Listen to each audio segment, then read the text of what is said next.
This video covers a specific identification method for costing inventory. There are four main inventory cost methods. The accounting method a company selects will affect the profits it reports, the amount of income tax to be paid, and the values of the inventory turnover and gross margin percentage ratios derived from the financial statements. In this video, we are going to cover the specific identification method. Some businesses deal in unique inventory items such as automobiles, antique furniture, jewelry, and real estate. These businesses cost their inventories at the specific cost of a particular unit. For instance, a Toyota dealer may have two vehicles in the showroom, a stripped-down model that costs the dealer $19,000 and a loaded model that costs the dealer $30,000. If the dealer sells the loaded model, the cost of goods sold is $30,000. The stripped-down auto will be the only one left in inventory, and so ending inventory is $19,000.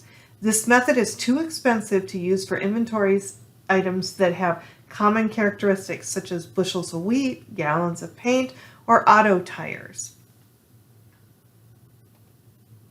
Let's go through an example of the specific identification method. Let's say that beginning inventory consists of two cars, one that has a cost of $9,000 and the other with a cost of $6,000. Beginning inventory therefore has a cost of $15,000, which is the $9,000 plus the $6,000. Note that we are talking about the cost of inventory, not the selling price unless otherwise stated. Now, when the dealer purchases one more automobile for a cost of $8,000, the total cost of goods available for sale at this dealership is then $23,000, which is the cost of the beginning inventory plus the purchases.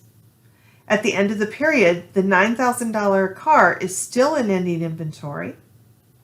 We can take the cost of goods available of $23,000 less the ending inventory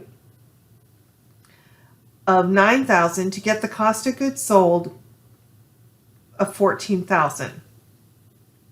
Note that we could also calculate the cost of goods sold by adding the cost of the two cars that were sold, $6,000 plus $8,000.